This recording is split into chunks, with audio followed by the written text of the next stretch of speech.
Welcome, everyone. Thank you for joining our webinar series. My name is Katie Lentini. I'm the Director of Channels here at FutureCom.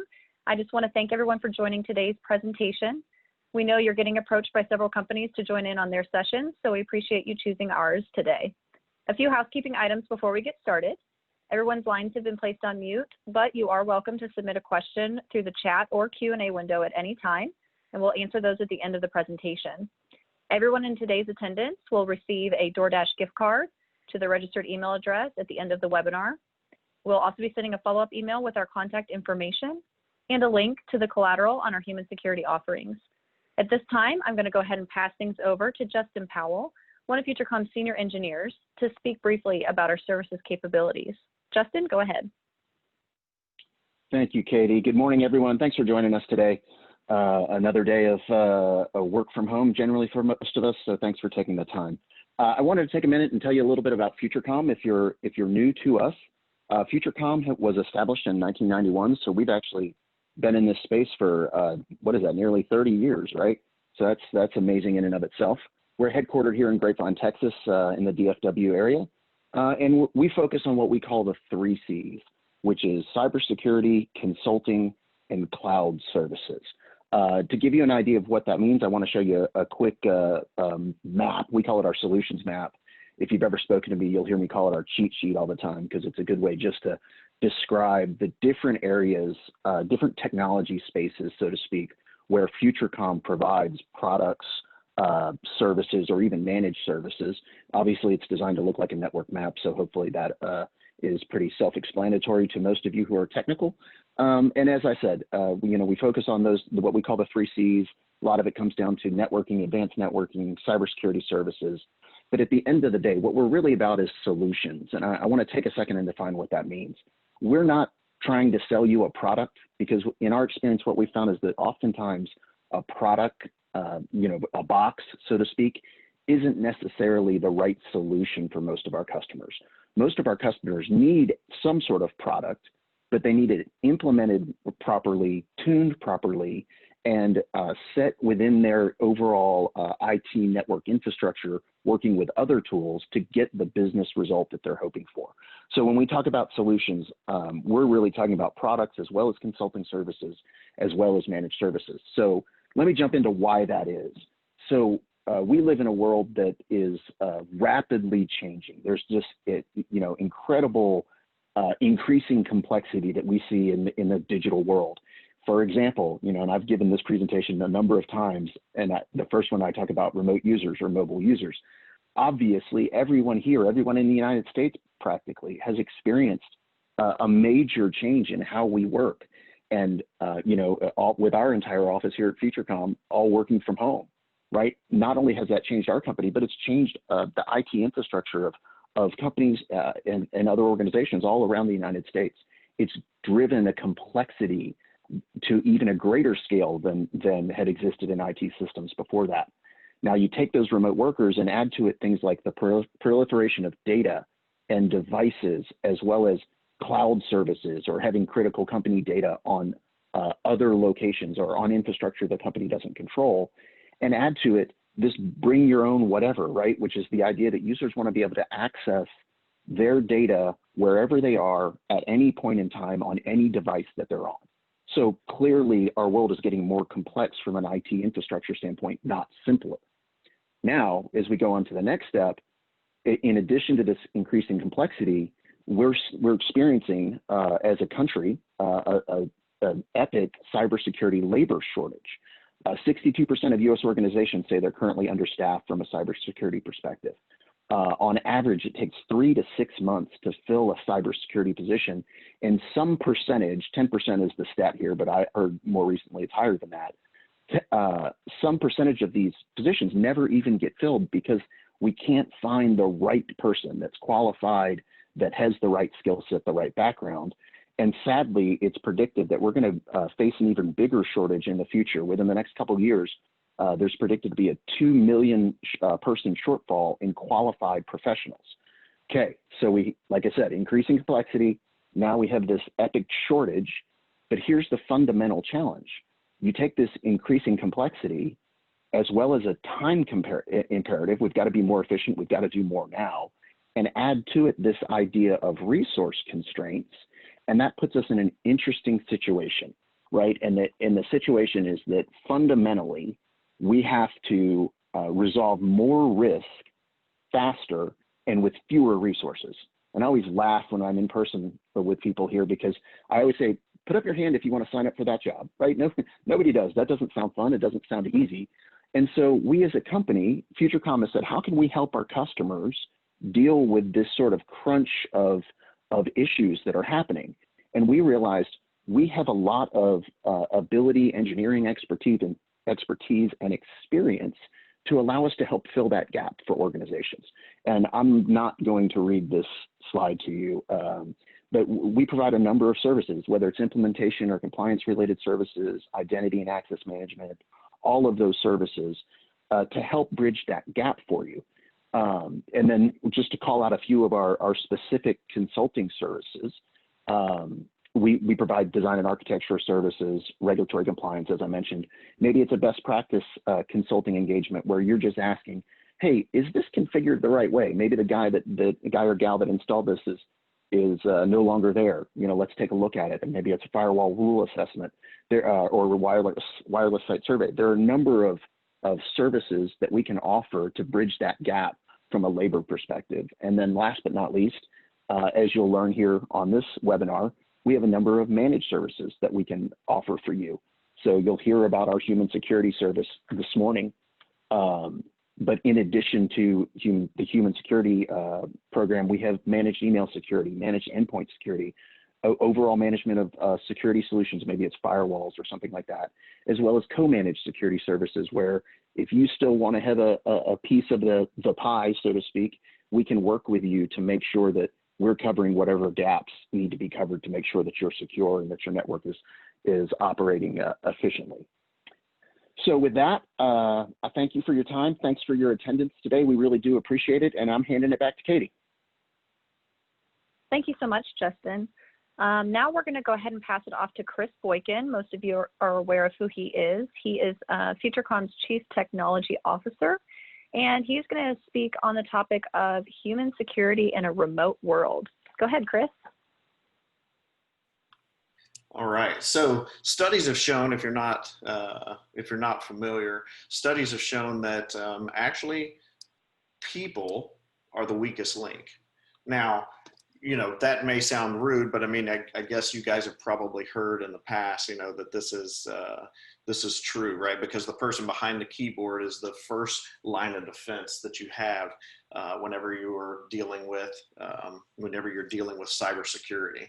So there's what we call the human threat, and the human threat is backed up by a lot of statistics, and you'll notice that there's 90s in most of these categories here. And so if this was a test, then maybe that would be a good thing. But what we're dealing with here is statistics that have to do with why the humans are a threat. And so, you know, phishing and pretexting, it says, represent 98% of the breaches, meaning that social engineering it results in the majority of what is what's causing these breaches today. Nearly all the phishing attacks that happen have some kind of installation of malware in them, and all of these, a whole bunch of these could have been prevented as we go forward. So we need to keep in mind that the human threat is a big deal. And why is this? Why are the humans such a threat to our cybersecurity? Well, the reason is pretty simple. It's because we're human. Humans do some silly things sometimes. They open emails, they get sucked into you know, fishes, and they want to get that free lunch or the coupon, or they think they won a contest, or you know, maybe they're worried about that somebody's posted a bad picture of them online. And so, you know, you never know what's happening there. And so the humans tend to cause issues by clicking on things they shouldn't, or visiting places they shouldn't. And why is that important? Why does that matter? Well, it matters because the bad guys know this too. the bad guys know that the human element is one that is going to give them an advantage to break into different companies. So what do we do about that? And why might this apply to you? Well, some of you may know, and some of you, this may be the first time of hearing this, but there's some regulatory requirements that are out there nowadays that actually say that that you have to have some kind of human security program in place, a lot of times referred to as security awareness. Now, there were some House bills that were recently passed, 3834 and 2401, that say that annual security awareness training has to be completed this year, actually just a month and a half or so away from now. So, you know, if you are in state education or local government, then this is something that would apply to you guys. You know, if you're a school district or, you know, anything like that, or a local government entity, then this is something that applies to you. You must have a program in place, and people must have been trained by June 14th of this year. So that puts a little bit of urgency to it. I'm sure some of you already have programs out there in place, but if not, this may be new to you. What we're going to talk about today will actually can help you with accommodating that and meeting that deadline. And on the commercial space, for you guys who are not in the state or education or government stuff, there are other regulations that say that you must have some kind of security awareness program in place, like HIPAA and GOBA and PCI and some others. And in standards, if you happen to hold yourself to any kind of standard or program yourself, then they recommend that you have those as well. So there's requirements that are out there. There's different pieces that may cause you to say, okay, maybe we ought to look into this human security thing beyond the fact that it would help our company out. So we've put together a program that we have found over the last several years has been very well received and has been very successful in actually changing the behavior of our users. So, you know, a lot of times we do things like just put out there, okay, we have security awareness training. It's a requirement. It's something that we must do, and we need to do it on an annual basis. That's what the requirement says. Well, what we found is when you do something on an annual basis, it doesn't necessarily change the behavior of a user. It may work for a day or two or a week, maybe a month, but then pretty soon people tend to forget about those things, and they go about their daily business and they quit paying attention to the things they should pay attention to. So in order to actually change the behavior, we have to put a program together that will actually kind of reprogram the humans, if you will. Because see, we've been programmed from the beginning, from however we were brought up in our culture, in our childhood and whatever, to think certain things are scary and certain things are not. And as we walk through that in the cybersecurity world, it also applies.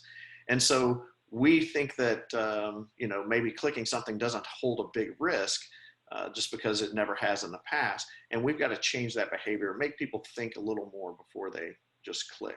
So our goal of our program is to change the behavior of our users and reduce the security risk to the company. And we do that with a circular method that we'll talk about. And it starts with testing.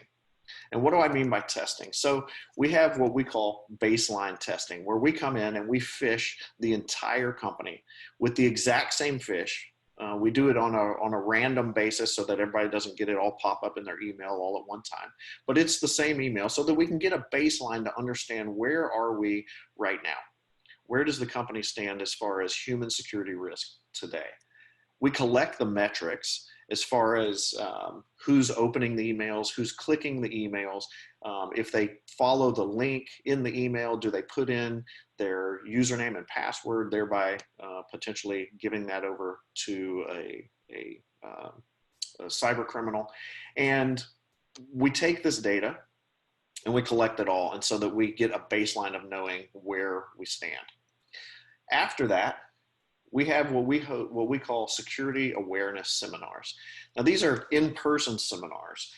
We two different types that we do. First off, right after the test, we get together with the executive management. We do a roundtable where we talk about the results of the baseline test, let them know where they are. And what we find is most people fall between about 38% to 58% of failure rate on that initial baseline test if they haven't been doing any kind of training, or if they're only doing annual training, things like that, which that's pretty high.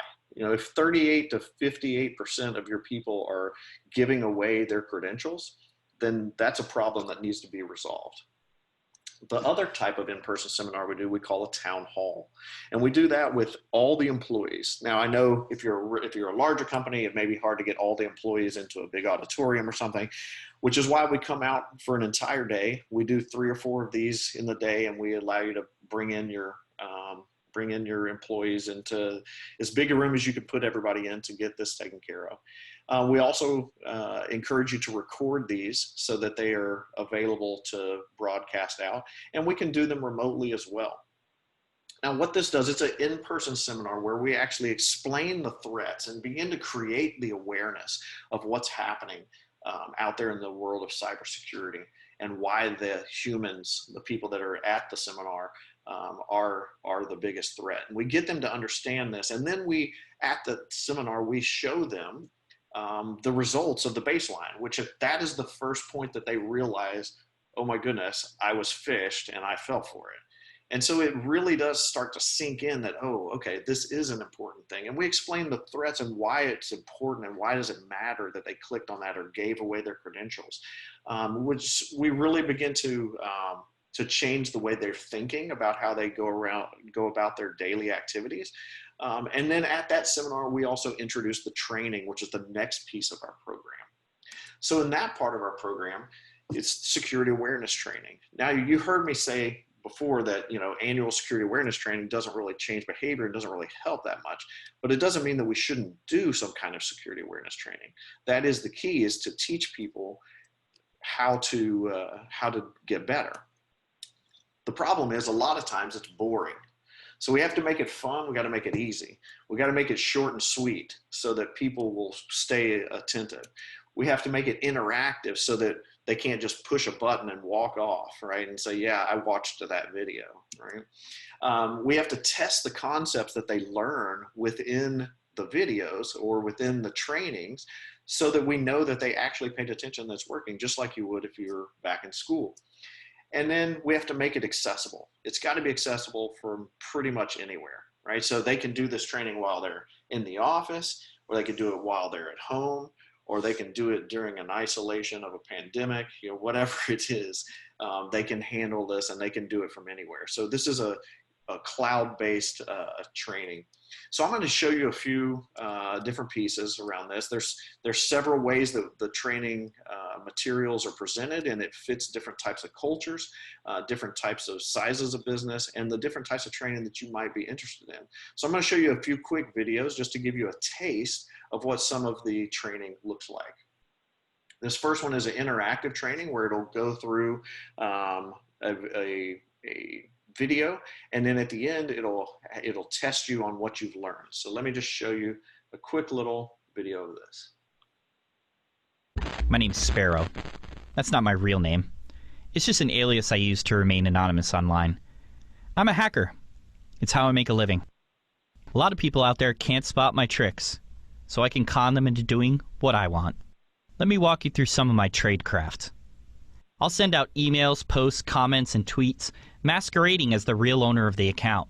I trick employees into clicking on links or opening infected attachments. From there, I have free reign. Another favorite tactic is creating a fake profile. I might use it to contact you in a seemingly harmless way, like expressing interest in something you posted or flattering you about your profile picture. The point is, I can become anyone I want to be and create an online persona that gets your attention. Once I have it, I'll send you a message on social media with an infected attachment. When you click on it, bam. You just let me in with that one mistake. You thought you were talking to someone harmless, but it was really me the whole time. Social engineers are getting more sophisticated and aren't just using email anymore. If anyone asks you to take an action via a message on a social media platform or any other site, it's a red flag. And after that piece of the training, there'll be some more things that teach you how to look for who the email sent from, how to hover over links, things like that. And then what you're seeing now on the screen is basically the testing portion of it, where they've given you 3 different emails they ask you to look at, see if you can discover which one would be an actual phish email, and by the red flags that they just taught you, and then you select one, you submit it, and hopefully you get it right. So this is one of the examples of our interactive training that's available with our program. Now, the next one is a video series. And in this video series training, it's kind of interesting. So we know that different people, certain types of training are too technical, or certain types of training just don't fit the culture that your business is in. So there's a lot of different options. This one is more like what you would find on a Netflix series, where it's got series or seasons and episodes. They do a little bit of comedic type of things in here. So I'm going to play this one for you. This is one that wouldn't have any kind of testing related to it. This is just something that you put out on a regular basis. And what we find is that people get really interested in this. They start looking forward to, just like binge watching, Tiger King, for say, on Netflix. They get used to watching these videos, and they just can't wait to see the next one. So let me just give you another sample of some of the training that's available in the video series. You can see right through me, baby, 'cause you guessed my password, maybe. And I could do so much better, and we could just work together.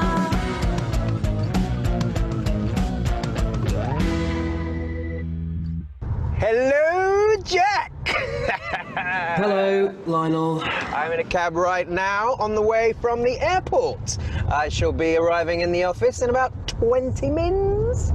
Okay, well, look, I'll meet you in security and we'll get you in, okay? Oh, no, don't worry about that, mate. I can get in anywhere.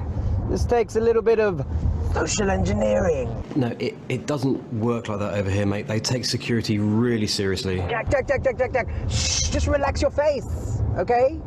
Leave it to the master. Oh, thank God, it's hot. But they're really hot. No, Jean-Claude, you're not listening to me. I said sell at $2.93. And we need to keep going with that till the pork bellies hit the $3 mark. What am I talking about? I wanted the sort of sculpture, but they didn't let me put that in.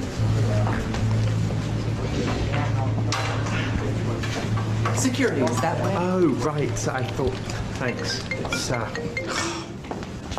What? Are you ready to give up yet? These people have been trained. No, just getting warmed up. All right, so as you can see, that's just one of the other types of training that's available. So you'll notice as I'm about to turn this over to one of my colleagues, you'll notice that there's hundreds of different training modules, that there's a variety of different styles for different cultures that are in there. There's the videos, the interactive training, the games, the assessments, all of those pieces that he'll explain to you, as well as non-cybersecurity related topics. And so right now what I'm going to do is I'm going to toss it over to one of our engineers that helps run this program as our managed service. And he's going to give you a demonstration of what all kinds of training is available to you in our program. Kyle? All right, so like Chris said, my name's Kyle. I'm one of the engineers that runs our security awareness program. And I'm going to be reviewing the training content options. So Chris gave you a little peek at that. You got to see a couple of videos and he talked a little bit. I want to dive into some of the things he talked about. So right now what I've got up is the KnowBe4 mod store. So inside the KnowBe4 mod store, we can see the different training options. So there's a couple of different subscription levels that you can purchase based on the organization's needs. I'm going to kind of walk you through what some of that content looks like. So right now I've got the silver level pulled up. So Chris mentioned that there's different types of content, and I want to start by looking at what those contents look like. So it's not just video. So Chris mentioned, there's videos, there's some training modules that have interaction in between, but there's also games, newsletters, which are going to be like PDF type of documents you can post up and potentially on your company intranet or maybe email out on a regular basis that have some relevant training information about what's going on in the world, about current threats. Also posters and artwork, things that can just be posted up on bulletin boards or throughout the office that are just subtle reminders to remind the employees about things that they've been trained on. And then also assessments. Assessments would be either surveys or kind of little quiz test to see if the employees are learning the type of skills and knowledge that you're trying to train them in your program. So if we have a look, another thing that we really like about the KnowBe4 platform that we use to deliver the training in our program is that the content is always fresh. So even at the most basic silver level, we see that there is a newly released training content from March of 2020, specifically about teleworking. So due to all of the COVID situation with everybody working from home, they quickly worked to release a new working from home training. We can also see that there was another training released in February that was a general security awareness training. So one of the things that's nice about the KnowBe4 platform is the trainings that you might want to assign on a yearly basis that kind of cover the basics, they release those again every year. So even though you're covering the same type of topics, you've got a refreshed module with new videos, new scenarios based upon what's going on in the world. So even though it's the same topics, it's not the same exact video. One of the things that Chris mentioned is, a lot of organizations, they don't want long training. They can't afford to assign their users a 45-minute long training like this one here. So because of that, we can see there's also a condensed version. So here we've got a same thing, general security awareness training, but this one has been condensed down to just 15 minutes. Depending on your organization, 15 minutes may also still be too long. That's okay because we have a lot of different options available, all the way down to 5 minutes or less. I'm going to go ahead and click on that because this is really neat. So if we have a look here, we see there is a 2-minute module, right? This is specifically about COVID-19 phishing. And this is a very quick module, but it's going to give the employees very specific information about threats that are in the wild, things they might see related to COVID-19. So it takes very little of the employees' time to watch this video, but it gives them the knowledge they need to fight a real threat. So that's very cool. Depending on the subscription level, there's going to be more content available. So I want to show you that really quick. So let's go up to the Gold platform. If we see on the Gold platform, the short videos automatically increase up to 79. I'm going to remove that filter just to see all of the content that's available. So here we can see we've jumped up to 191 results.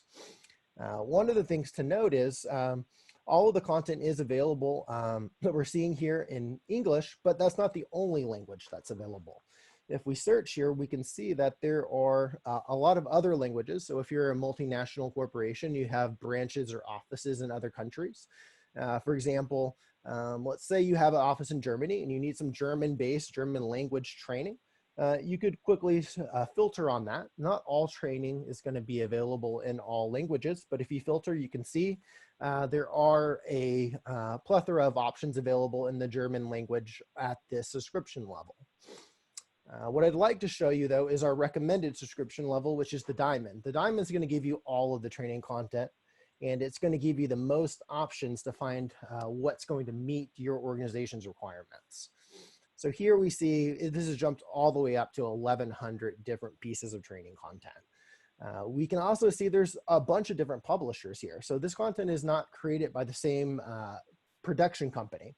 We see there's multiple production companies creating this training. Many of these are partners in KnowBe4 or acquisitions in KnowBe4. This is going to give you like kind of like Chris showed, different types of training. Some of it's more serious. Some of it's going to be comedy, episodic, episode-based. Some of it could be cartoons, live action, etc. Different topics, obviously, to help you find the different styles and feels that meet what your training program is looking for.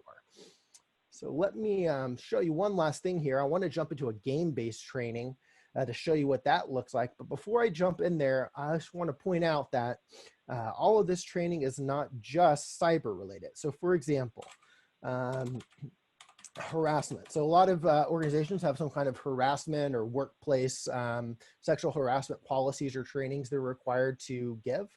And if we search here, we can see that these non-technical trainings are also available as part of the training subscription.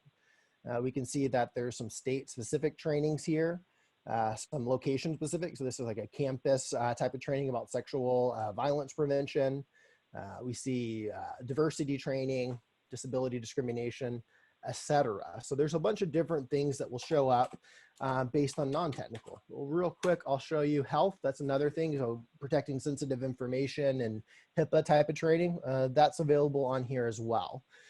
So it's kind of a nice little plus.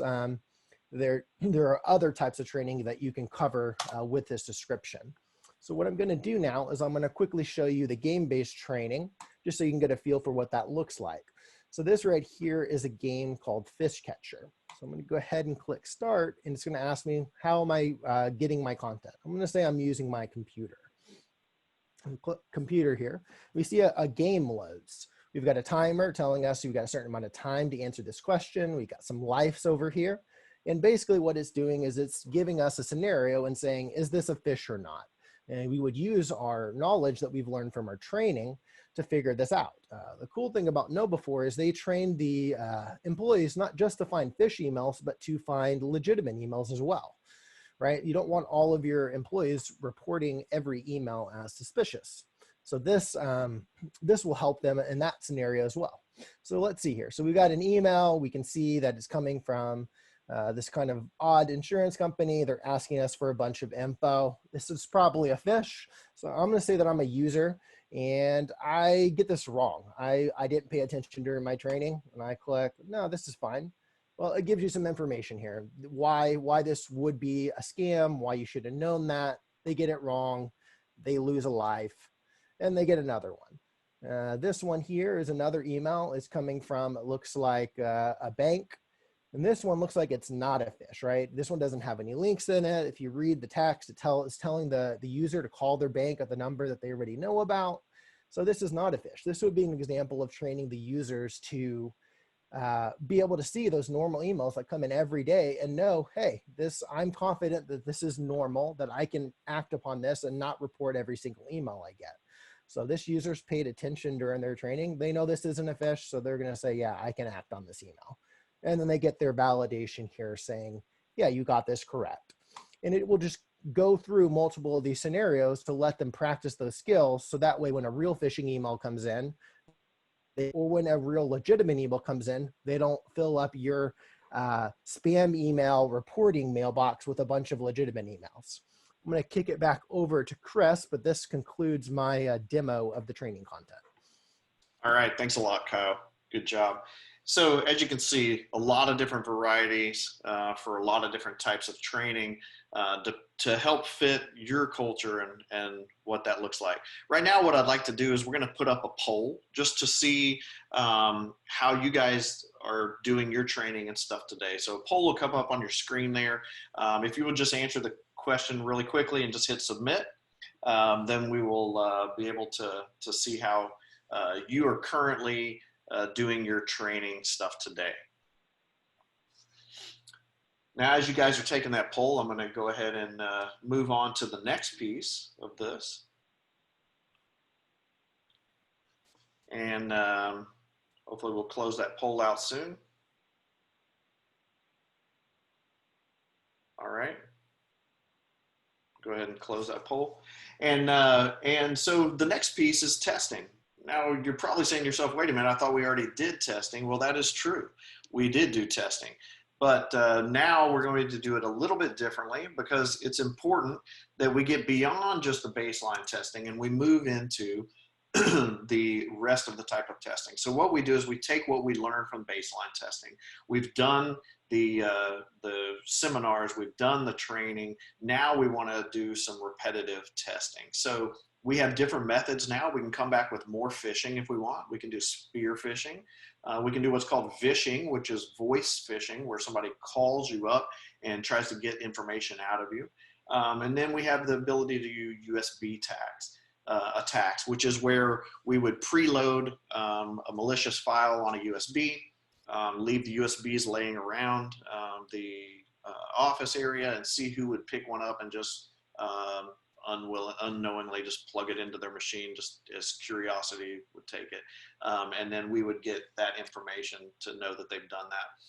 The difference in this kind of testing versus the testing we do originally is that we are going to do what we call teachable moments now. So if somebody actually fell for the fish the first time during the baseline, they would not have known that, that they were being fished.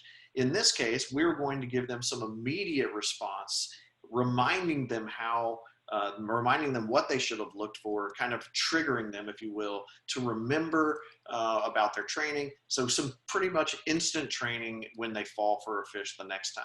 Of course, we're still collecting the metrics. So we're going to be grabbing the statistics from all of this information. We're going to be using that as we move forward. It's a lot easier to show what this looks like versus just explain it all. So I'm going to flip this over to another one of our engineers that helps run this program. And he's going to do a demo for you. His name is Sam Johnson, and Sam's going to walk you through what a user might experience if they were to get one of these emails. Sam? Hello, I'm Sam Johnson. I'm an engineer with FutureCom's Human Security Services. Today, I'll be demonstrating the end user's point of view during one of our simulated fish tests. So for this demonstration, I will work as if I just signed into my workstation and started my day by opening Outlook to check my email. Next here on my list of email checking, I see that I have a Zoom meeting reminder, one-on-one with Chris Boykin. That's pretty important. What we actually are seeing here is our simulated fish. This fish is based on real scams that we see in the wild, and honestly, it's a relatively tame one to some we see. To an untrained user, though, they might not recognize the red flags that would show up in this email, and we might just see that I'm late for a meeting with my boss, so let's not keep him waiting.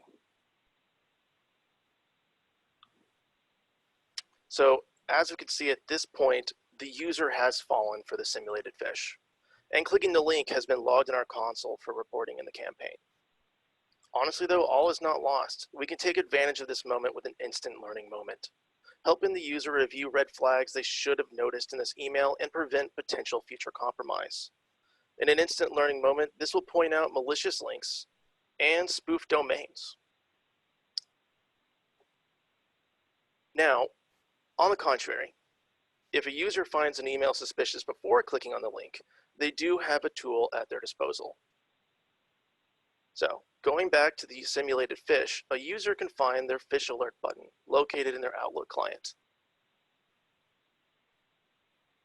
Here they can confirm that this is in fact the email they wish to report based on the subject and the sender. Once a fish has been reported, not only has the user been notified that they successfully identified a simulated fish, but this action will be logged in the user's profile and campaign report. After the notification has been accepted, the simulated fish will be removed to the trash folder in the Outlook client. Alternatively, if a user finds an email suspicious and uses the fish alert button on a non-simulated fish, this action will notify the user that the email will be delivered to the proper IT professionals to further investigate the validity and potential malicious nature of the email. And you see that they'll actually be notified as this as well. It's a different one if it's not one of our simulated fish emails. And this will also be removed to the trash folder of their Outlook. I believe now I can send it back to you, Chris. All right. Thanks a lot, Sam. I really appreciate that. It's a good demo. Hopefully you understood what was going on there as far as what an end user experience might actually look like whenever they receive these things. So Sam mentioned something that was the fish alert button. You saw that at the end of it, how an end user can actually participate in reporting what they feel might be a fish. So what you may not, if you're not using something like this today, what you might be thinking to yourself, okay, if we give the users some kind of access to report things, they're just going to report spam and everything else as fish, and that's going to get hard to manage. So that is true, that can happen. What we want to talk about now is something called PhishER and PhishRip. These are some tools that are part of the platform that we use, KnowBe4.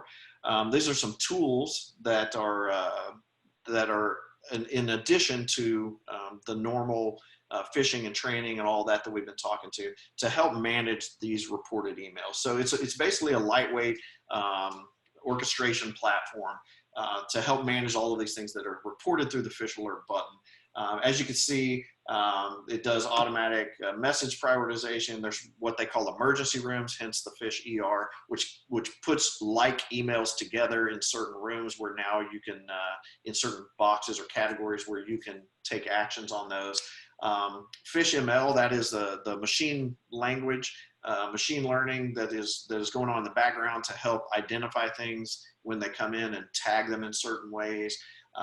You can do a lot of stuff with this. So the way the Phish ER works is the email comes in, but through the Phish Alert button, goes to Phish ER, and then rules are applied, tags are applied, and then some kind of action happens. And these actions can be customized. They can send off information to a SIM. They actually can go and check attachments at Virus Total.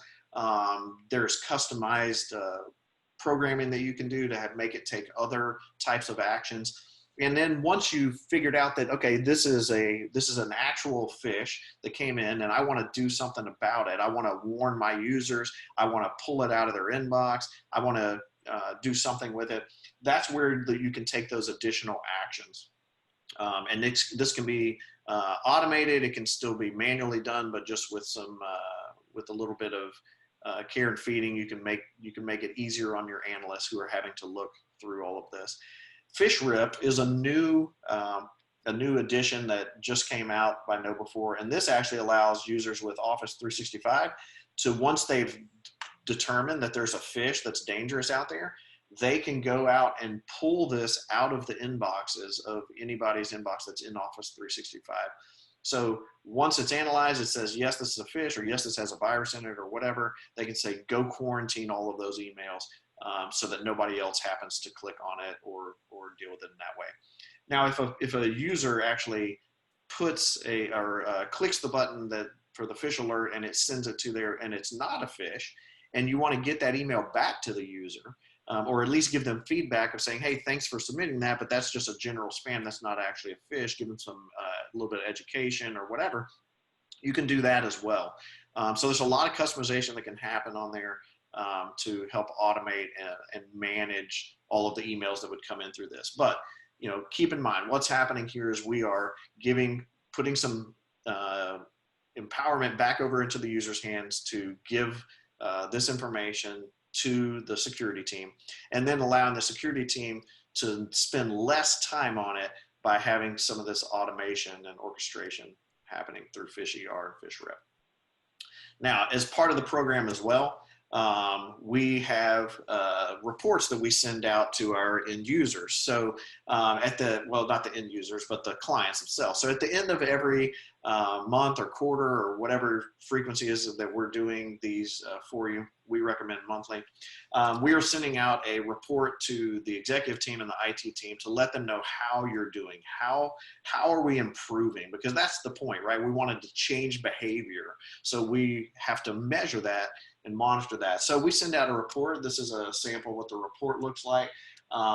In the report, we are actually going over all of the phishing and the trends that are happening. You'll see on this one, there was a pretty high back in August of 18, and it got lower and lower. The percentage phish prone basically just means how prone am I to actually fall for a phish, my users to fall for a phish. And as you can see on here, we start from pretty high and get down pretty low after all of this training has been happening. So this is historical data that they can track every month as these happen. As well, you can see which type of email template people were falling for versus which ones that they were actually doing a good job in. And then as far as the training goes, we also would see that here. How many people have completed the training? How many have not even started? How many are in progress, et cetera, as we go through. So, and again, historically, we are keeping this data so we can watch the trends and we can see how the behavior is changing.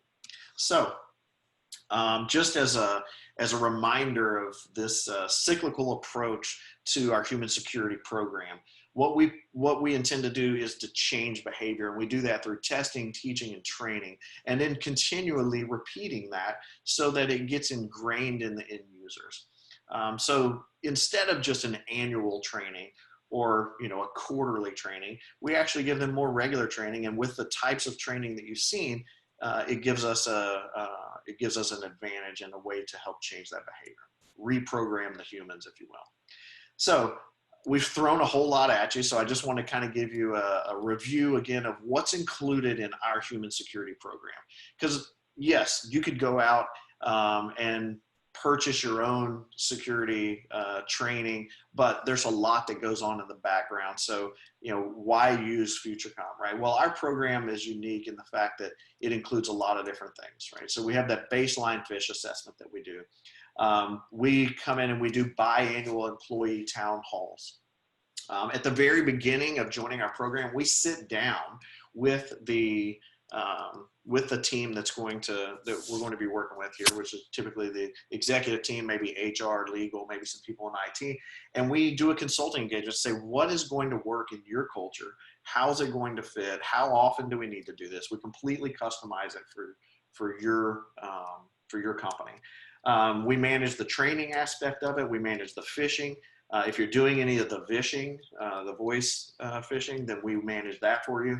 If you're doing any of the USB testing, we manage that for you as well. That phish alert button installation, we will take care of that and make sure that we work with your team to get that into your Outlook.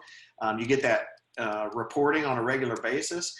We sit down with your team and do a quarterly program review so that we can make sure that things are actually improving, and if not, we make the adjustments as we go. And then, of course, as Kyle mentioned during his demo, there are posters and newsletters and media and all kinds of other things. You saw some of that at the beginning if you were waiting in the lobby before this started. You actually were able to see some of those posters that you could put around. And we make this as part of the all-encompassing program in order to change the behavior for the users. And then there is Active Directory integration, so that way it's easier to keep track of the users as people get added and taken off, and we will help you with all of that as well. So again, it's a customizable program that we tailor to meet your company's needs and culture via frequency, style of training, type of testing, and what kind of reinforcement methods we're going to use for that testing pieces. There are 4 different program levels: silver, gold, platinum, and diamond. You saw a little bit of this during Kyle's. What you see on your screen here are the types of testing and the types of training that are involved in those different levels. You see the numbers that are out there, which are changing on a regular basis because they continue to add more and more content as we go. So you would see that as well. So when you're looking at our program, we'll walk you through this and figure out which one of these program levels is the best for you. We do have a few add-ons that are available for this. One of them is live vishing testing.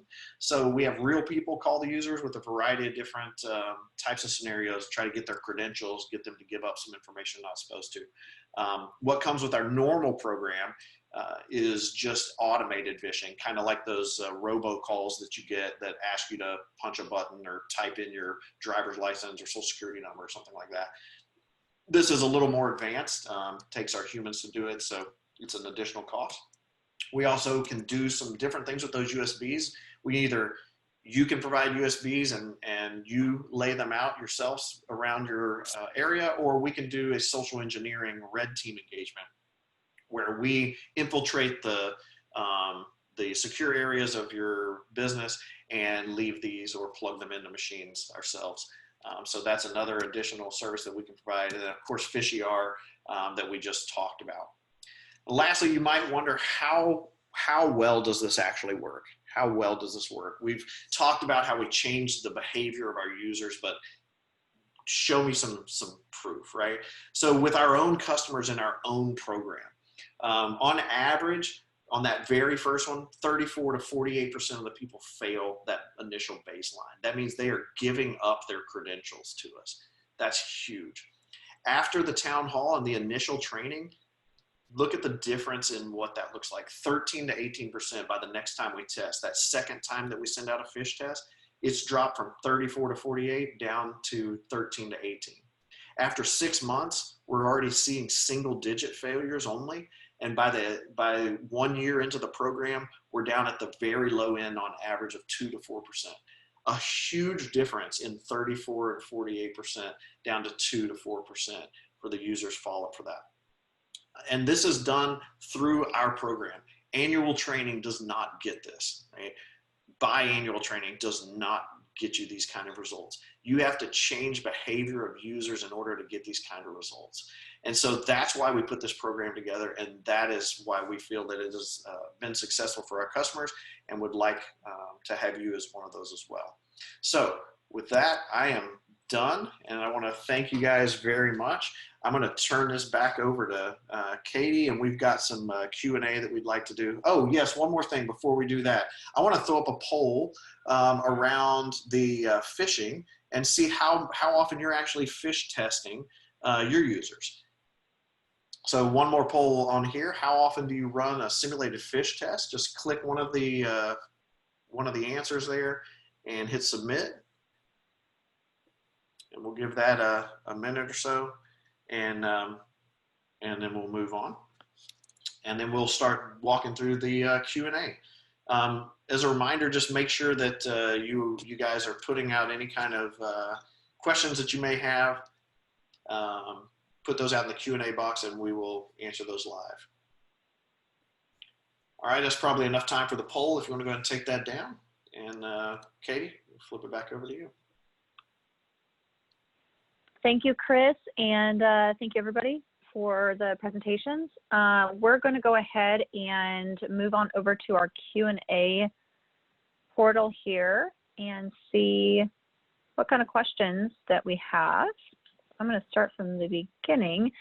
All right, are there any specific trainings needed for the HB 3834? I think you talked about that at the beginning. Nope, there's no, it's just, it has to be some kind of security awareness training. It's based on, it depends on which one of those. I think you said which number was that one? I'm sorry. That one was 3834. Yeah, so if people, are really more about who is having to do that versus which kind of training is involved. So if the user has 25% worth of their time or more that they use on a computer, then they must be tested and trained.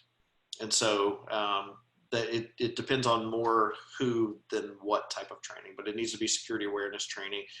Typically, we recommend that they're doing the phishing training so that at least if they're only doing one, but we have a whole program, as you just saw, to help you guys with, and we would sit down and work with what's going to make the most sense for your company. Okay, thank you. All right, next question. Since you used KnowBe4, why should I use your service rather than manage it myself?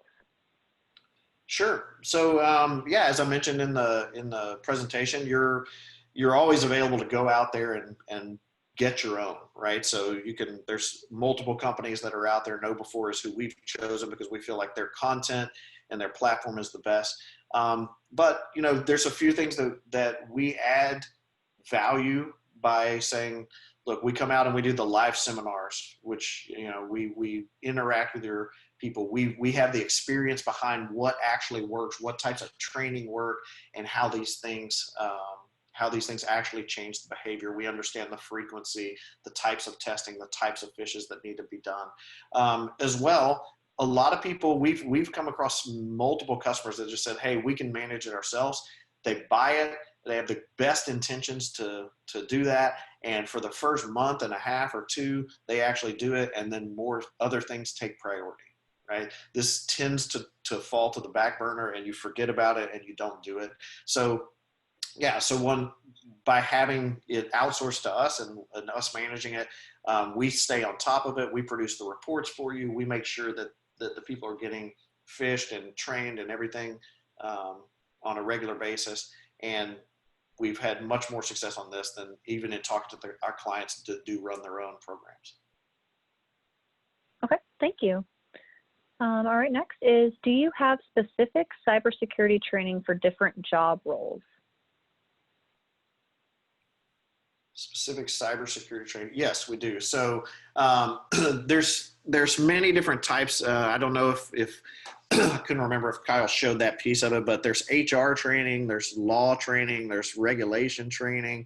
And so depending on what department you're in, we can also fish and train you for those specific types of roles that you may have when it comes to what kind of training you can get. There's IT, very specific IT training that you can do as well. So yeah, there's a variety of different training depending on what kind of role you play in the company. And we can customize that as well. Great. Okay, I've got one on here. This is a great question. Can you track users that fail multiple phish campaigns? And if so, can you train them differently? Yes, we can. So basically, every time somebody reacts in whatever way, if they open a phish, if they click on a link, if they give their credentials, all of that is recorded. We can then take that information, and this is one of the other things that makes our managed service add value versus trying to do it all on your own, right? Is we have our guys looking at all of that. We can put them into different categories to say, hey, these are multiple phish failure people. They need remedial training and that kind of stuff. We can actually escalate, if they've clicked 4 of the last 5 emails that we have sent out that were phishes, and they've fallen for them, then alert their manager. I mean, we've got all kinds of different options we can do based on how they react. And so, yeah, that's part of our program as well. Okay. This one is another good question. I don't think our executive team will want to participate in the training. Any ideas on how to get them to also participate? It sounds like lots of phishing is aimed at them. Yeah, so that is a challenge. We run into that on a regular basis. And, if you remember in my presentation, I talked about the executive briefing that we do. And that's the point of that, right? When they start seeing the statistics and start understanding how it can affect, we give real life examples when we do the town halls and when we talk to the executives in that executive briefing, real life examples of how somebody could steal their identity, which then could lead to fraud, like business email compromise, people trying to get people to transfer money and all that, which is happening all the time now. And we're very convincing when we talk to the executives and they really get a understanding of the fact that they are highly targeted and what that could mean to their company or their job. We tend to be able to get them on board. And so, again, another value add from our side is that we're a third party outside of your own internal IT talking to your executive management saying, hey, this is really important. And we've been a lot more convincing than internal IT folk in doing that. So. Good. And this is another one that's related to management. Is there a way that we can test this before signing up to prove the value to management? Sure. So we offer a free phishing test that you can do before you do that. And we limit the scope of it to 100 users, but we do that. We can phish up to 100 users that you tell us who it is to give you a sample of how many people within that 100 user group would fall for it. And, again, the statistics tend to reign true as long as we get a variety of users that we're doing and not just the IT department or something that we're doing this sample for. And then we come back and we say, hey, look, we just did this one-time phish. It was free. We saw 42% of the people clicked it and gave us their stuff.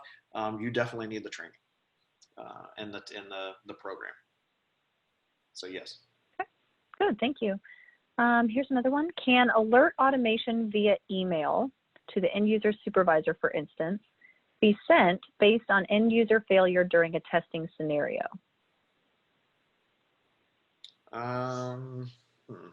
Kyle or Sam, you want to? Yeah, so there's a variety of options that we can do specifically around smart groups. We commonly do this for customers. We create smart groups that add users based on when they fail different fishes.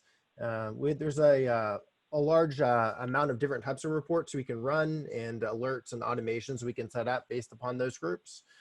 So yeah, that shouldn't be a problem to meet your organization's needs on sending the right alerts or reports to the right people. Great, thank you. Okay, we've just got a couple more questions here. I know we're running kind of short on time. One of them here is, can you give, or can you do training specific to different departments? I think that we've kind of answered that one. In your experience, what is the best training length for users? Training length, is that what you said? Yes.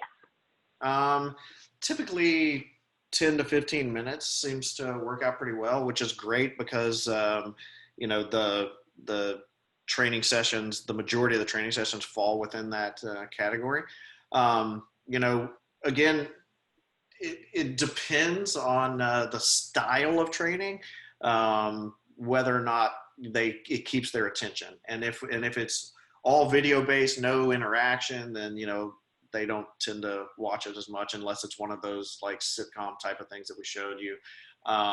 You know, if it's very highly technical and it goes too long, then that loses attention. But, you know, that's where our expertise comes in, and knowing what we get feedback from our clients all the time on what their end users liked. And, you know, we watch the statistics to say, okay, we put out this kind of training, and, you know, 95% of the people completed it. We put this other kind of training out there, and it was a little longer, or it was a different type of content, and only 25% of the people actually stuck with it the whole time. Everybody else just says in progress, right?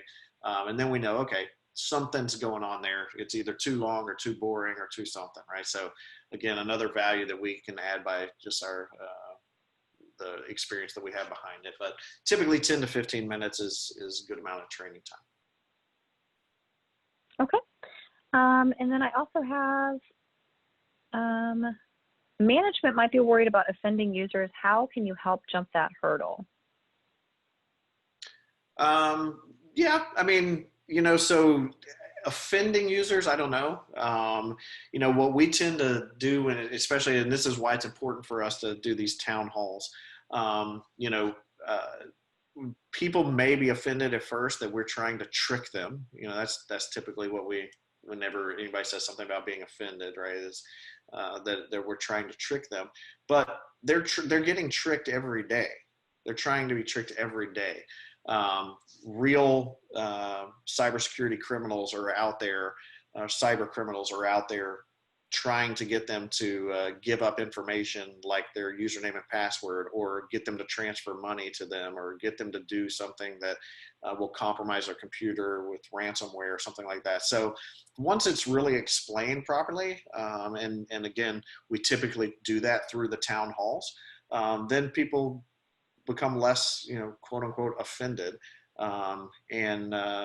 And you know, when it's seen also as mandatory training, just like harassment training or OSHA or anything else, when it's publicized and put out there properly, then, you know, people tend to comply with it as well. Great, thank you. If anybody else has any additional questions that haven't been answered and come up between now and the future, then please feel free to reach out to us at any time. Like I said before, we will be sending a follow-up email that has some contact information if you don't already have a contact or account manager with us. But I think that we are at the end of our time here, a little bit over. So I want to thank our presenters, Justin, Kyle, Sam, and Chris, for their time today. And again, if you have any questions, you can contact your account manager, or you can reach out to our customer care department, and the email for that is customercare@fcltd.net, or you can call 817-510-1116. This information will also be in the follow-up email. I would like to remind you that we will be having our next webinar on Friday, May 15th. That is going to be with our friends at Alias Forensics, and they will be addressing the remote workplace security assessment. So if you would like to sign up for that, you can go to our website, reach out to your account manager, or use the same link that you used to register for this and just choose the additional option.